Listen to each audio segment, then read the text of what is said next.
Del Evangelio según San Mateo.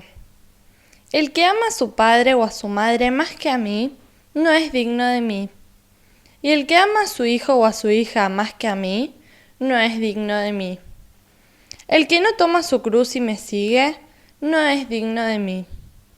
El que encuentre su vida, la perderá. Y el que pierda su vida por mí, la encontrará. El que los recibe a ustedes, me recibe a mí. Y el que me recibe, recibe a aquel que me envió. El que recibe a un profeta por ser profeta, tendrá la recompensa de un profeta. Y el que recibe a un justo por ser justo, tendrá la recompensa de un justo. Les aseguro que cualquiera que dé de beber, aunque solo sea un vaso de agua fresca, a uno de estos pequeños por ser mi discípulo, no quedará sin recompensa. Hola amigos y amigas. La palabra casa en hebreo significa no solo el edificio, sino también la familia. Por lo cual la hospitalidad de Oriente Medio siempre ha sido sagrada, muy bien considerada. Dice la primera carta de Pedro: practiquen la hospitalidad mutua sin quejarse. La hospitalidad es también característica de la espiritualidad cristiana en general, pero de la espiritualidad benedictina. La regla de San Benito dice que todo monasterio debe tener un lugar para acoger a los huéspedes, que debe ser acogidos, bien tratados, como si fuera el mismo Cristo. Quien quiere comenzar una familia necesita el desapego de la propia casa. Por eso el dicho dice: el que se casa, casa quiere. Y hay un dicho italiano que recuerda que la casa de los hijos debe estar lejos, debe estar a la distancia, que de tal manera que no llegue a verse el humo de la chimenea del hogar de los padres, como para dar a conocer esa separación necesaria. El libro del Génesis, en el capítulo 2, cuando se habla de la creación, el hombre abandona, deja a su padre y a su madre y se une a su mujer. Incluso Jesús abandonó la seguridad que significa el hogar, abandonó Nazaret. Él va a decir: las zorras tienen sus madrigueras, las aves del cielo tienen sus nidos, pero el Hijo del Hombre no tiene dónde reclinar la cabeza. Y también dejó la propia familia, diciendo: ¿quién es mi madre y quiénes son mis hermanos? Luego extendió la mano, señaló a sus discípulos y dijo: estos son mi madre y mis hermanos.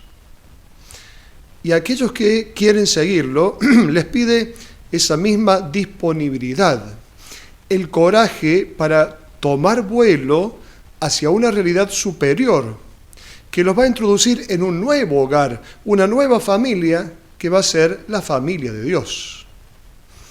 Vamos al Evangelio de hoy. En el Evangelio de hoy se desarrollan temas relacionados con el envío de los discípulos en misión. En la primera parte se presenta toda la crudeza de la exigencia del seguimiento de Cristo.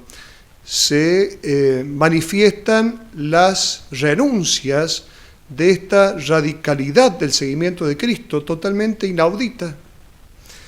Lo primero que exige del discípulo que Jesús va a llamar es el desapego, un desapego radical de sus afectos más íntimos y naturales, como son el amor de los padres y de los hijos. Jesús había dicho que, en versículos anteriores, leemos que Él no vino a traer la paz, sino la espada. En la Biblia la espada es la palabra de Dios. La espada que causa divisiones y conflictos es su palabra. Jesús no tiene la intención de negar lo que la Torá de Moisés dice que manda a honrar a los padres, al padre y a la madre. Sin embargo, Él sabe que su palabra, aquí está la espada, va a causar muchas veces malos entendidos, conflictos, divisiones, tensiones dentro de la misma familia, porque habrá algunos a favor y otros en contra. El evangelio que hemos tomado de San Mateo, Mateo escribe su evangelio en un tiempo ya de persecución de la comunidad cristiana. Los discípulos han hecho la experiencia de que a menudo, muchas veces, permanecer fieles a Cristo, a causa de esto tuvieron que aceptar también la ruptura con las personas más queridas, con los lazos familiares. Los rabinos habían tomado la decisión de expulsar de la sinagoga, de excluir del pueblo elegido, del pueblo de Dios, a los que se consideraban seguidores de Jesús, seguidores del Mesías. Por supuesto que las consecuencias de estas expulsiones fueron muy graves, dolorosas, no solo a nivel emocional, sino también a nivel social, económico. ¿Por qué todo esto? Esto ya viene del Antiguo Testamento. Así como Yahvé en el Antiguo Testamento es un Dios que se presenta celoso, también Jesús va a decir que no acepta amantes que compitan con Él, que interfieran en su seguimiento, ni personas ni cosas. Por eso esta expresión, no es digno de mí, va a significar que Él quiere un corazón puro e indiviso. Esto es el amor exclusivo que pretende Jesús. Se trata nada más ni nada menos que del primer mandamiento: no tendrás otros dioses. Dios es un Dios celoso. Todo el Antiguo Testamento presenta a Yahvé como un Dios celoso. Los otros dioses, los dioses paganos, no tienen este problema, pero Dios en el Antiguo Testamento es celoso. Un celo sano. ¿Por qué es un celo sano? Porque es el Dios que sabe que si su pueblo se va detrás de otros dioses, se pervierte, se perjudica, se daña. Y entonces pretende que su pueblo lo mire a Él para que entonces encuentre salud, salvación y vida. Jesús va a decir: el que no toma su cruz y me sigue, no es digno de mí. ¿De qué se tratan esas cruces? Muchas veces pensamos, y bueno, las enfermedades, los achaques de la vida, de los años, las dificultades económicas, los problemas que se nos presentan por ser simplemente seres vulnerables, por la finitud de la condición humana. No se trata de eso. Mucho menos deberemos decir que Dios manda esta cruz o aquella cruz. ¿Qué era la cruz? Era el palo horizontal que se ponía sobre los hombros de un condenado. ¿Para qué? Para ser conducido luego a un lugar que era el lugar de la ejecución. ¿Y quién llevaba esa cruz? El que era condenado era considerado un maldito, un maldecido por Dios, rechazado por todo el pueblo. Era considerado por todos como un perdedor, un derrotado finalmente. Y esta cruz era reservada a los que se sublevaban al sistema, al orden político constituido. También las autoridades religiosas han considerado a Jesús como uno que se subleva ante las instituciones religiosas. Bueno, estos tienen que llevar la cruz. Jesús entonces, abrazando la cruz, ha aceptado ser un maldito ante los ojos de los poderes de este mundo. Pero Jesús llevó adelante la propuesta del mundo nuevo que había venido a traer y la propuesta de dar a conocer un nuevo rostro de Dios. Jesús podría haber rechazado la cruz, podría haber vuelto para atrás, haber seguido a vivir a Nazaret, haber muerto de muerte natural. Sin embargo, Jesús llevó adelante esta propuesta de un mundo nuevo. La cruz la llevaban los esclavos, no la llevaba la gente de bien, no llevaban la cruz los ganadores de este mundo, la llevaban los esclavos. No habla Jesús entonces de soportar las cruces, entre paréntesis, pruebas que nos suceden en la vida.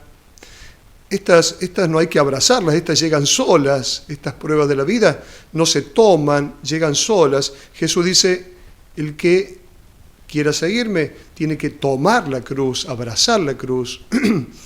Y entonces no se trata de estas circunstancias de la vida, sino que Jesús nos invita a hacer una elección consciente de abrazar la propuesta que Él hace.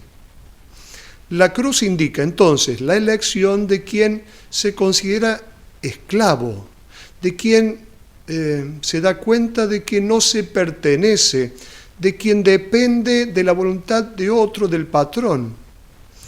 Abrazar la cruz es entonces ponernos al servicio de aquel que nos necesita, como lo hace un esclavo. La cosa sería más clara si en lugar de la palabra cruz nosotros ponemos la palabra amor. Entonces ahí se nos aclara todo. Hoy hay muchos carteles que hablan del amor a sí mismo, de la búsqueda de la propia felicidad, de la necesidad de satisfacer los propios deseos, pero raramente se dice que el secreto para ser feliz es hacer a otro feliz. Contrariamente, pareciera que se acepta con facilidad que pasar por encima de las demás personas, pisándolas si es necesario, fuera el camino para el triunfo de la vida. La propuesta de Jesús es absolutamente contraria. Dice el Evangelio, el que encuentra su vida la perderá, y el que pierda su vida la encontrará. ¿Qué es esto? El que encuentre, este verbo encontrar, en griego eurisko, es el verbo que puede significar conseguir, alcanzar, obtener. Entonces, ¿dónde está el sentido de esta palabra? El sentido de esta expresión. El que crea haber conseguido la felicidad en su vida, pero de acuerdo a los criterios de este mundo, que son el poder, el tener, el placer, la apariencia. Entonces, el que crea haber conseguido ya la vida, la perderá. En cambio, alcanzará la vida, alcanzará la felicidad, quien viva en una pérdida, es decir, en una vida entregada. Y en la última parte del discurso, Jesús habla de personas que hay que recibir, que hay que acoger. En esta parte del texto, entonces, vemos una gran confianza que Jesús pone en nosotros, sus discípulos, en quienes hemos hecho esta elección, en quienes hemos tomado la decisión de seguirlo. Si nosotros somos hombres y mujeres capaces de dar nuestra vida, nuestro tiempo, nuestras capacidades por el bien de los demás, si nos ponemos al servicio de los demás, ¿quién nos recibe? Recibe la propuesta de Jesús. Recibe finalmente la propuesta que Él hace. Jesús va a decir, el que los recibe a ustedes, me recibe a mí. Y el que me recibe, recibe al que me envió. Decían los rabinos, el enviado por un hombre es como si fuera el mismo hombre. Jesús tenía la intención entonces de afirmar la autoridad conferida por Él a sus discípulos. En las palabras del discípulo resuena la voz del Maestro y a través de él la voz del Padre. Y luego continúa el texto, el que recibe a un profeta por ser profeta tendrá la recompensa de un profeta, y el que recibe a un justo por ser justo tendrá la recompensa de un justo. ¿De qué se trata esto? La palabra profeta significa quien habla en nombre de Dios. Justo significa el que vive la voluntad de Dios. El profeta habla, el justo vive la voluntad de Dios. Recibir a un profeta o a un justo significa entonces aceptar la propuesta de vida, acoger, asimilar en la propia vida lo que se está proponiendo. ¿Hay acaso una recompensa más grande que estas? No, ciertamente, aquí está la recompensa.